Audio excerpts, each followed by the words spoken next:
So yeah, we're just going to delete everything in the scene and just add a plane. And then we're just going to take this straight into geometry nodes and just basically delete it straight away and add a grid. So we're just going to add that and just plug that into the group output. So if we go into wireframe view, we can see that we've got some points here and it's showing up there. Basically what we want to do is just get a strip of points. So the way we do that is just by giving this value of y as 0. And that's going to give us a line of points to play with. What we're going to do next is apply an instance on point node right here. And I'm going to apply that. And then basically duplicating that and then instancing it on those points again. So I'm just going to do some quick stuff here. So we're going to make them come back 10.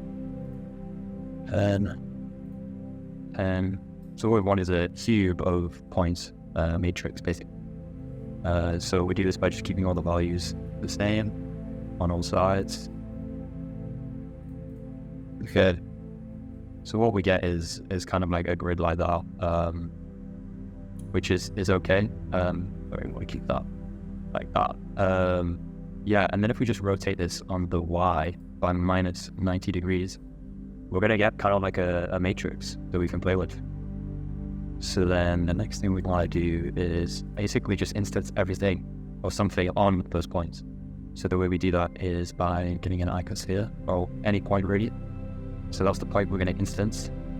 And then we're literally just going to duplicate this and place that on there like that. And now you can see which icospheres positioned on those vertices.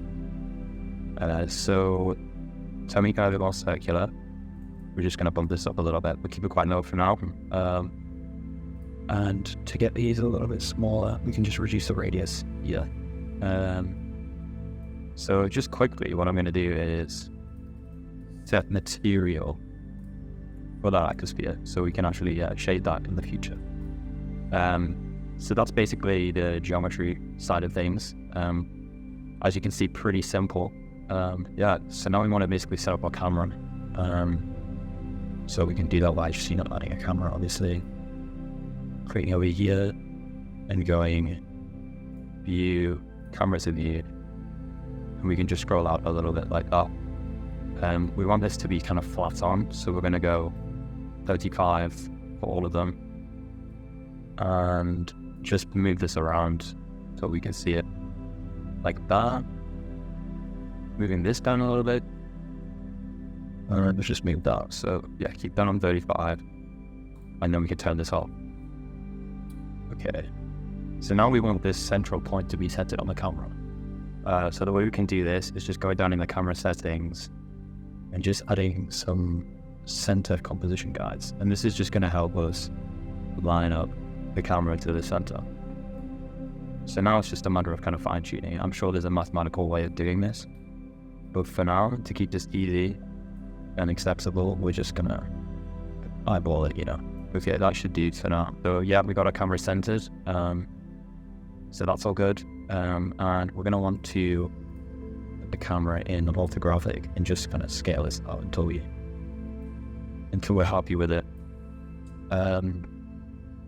We want to make this a square canvas, like so. So that's now we got that nicely centered. The next thing we want to do is just drop down the scale of these points here, just so they line up with each other.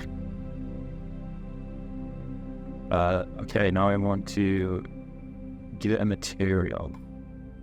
So from the material that we just set here, we're just going to set it to the standard material and then go into the standard material settings and close this. So we want a line down the middle so we can see the rotations being offset. Right, the way we do this is just adding in a texture coordinate. The way I did this was using Control-T. And if you go to add-ons and type in node wrangler, just here, you want that installed or enabled. Can get rid of that and add a color ramp.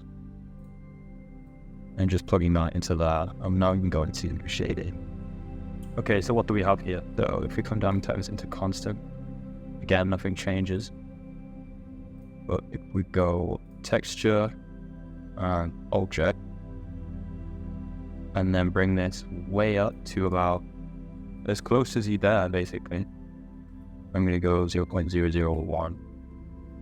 Now we're starting to see that. So if we zoom in, you can see what's going on here. Yeah, now we've got basically darker sphere halved. One side black, one side white. But it's not centered on the camera. We'd like it centered so this can loop nicely. So we could just change the rotation settings here. I'm going to make this 90. And that looks to be working okay. You see up in these edges, there's still a little bit of white.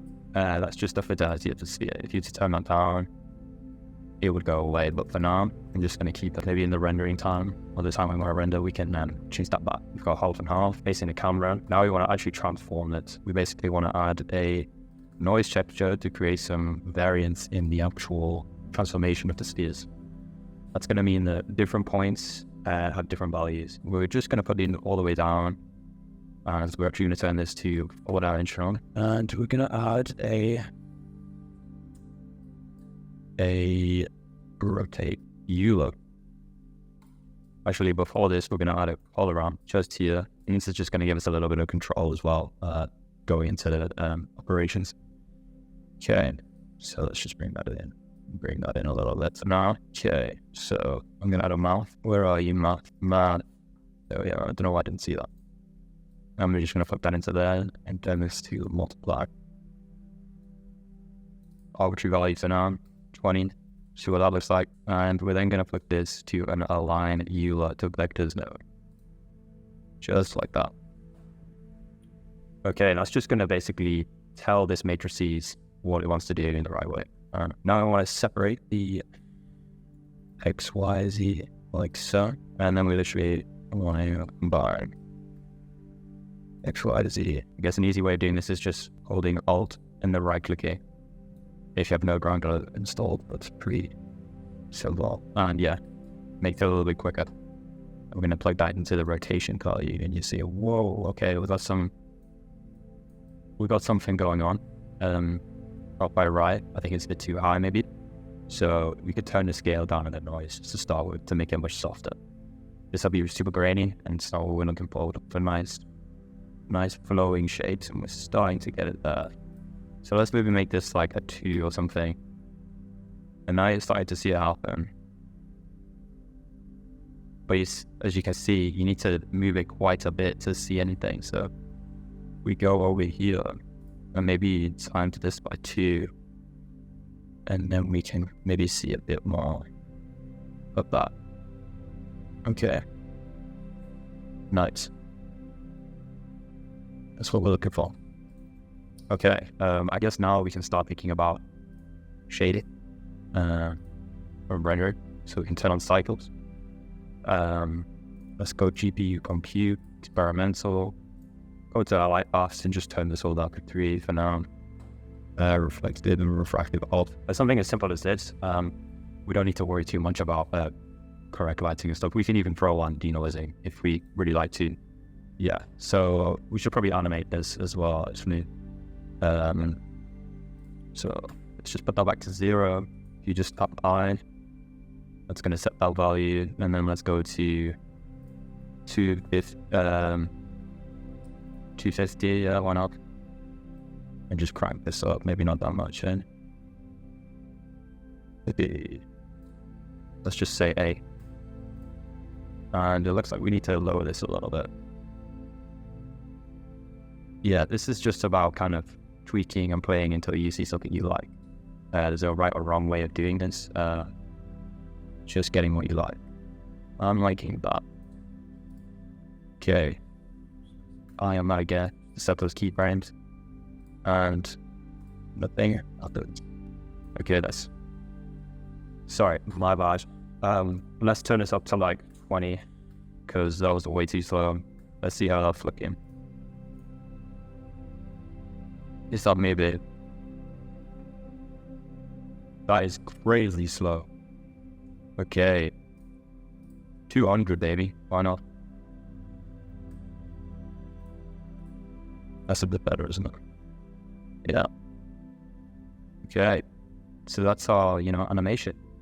And if we wanted to make this loop, we could just set that back to 0 and set about there to 200. Set that keyframe by pressing I. That should loop. That's pretty crazy.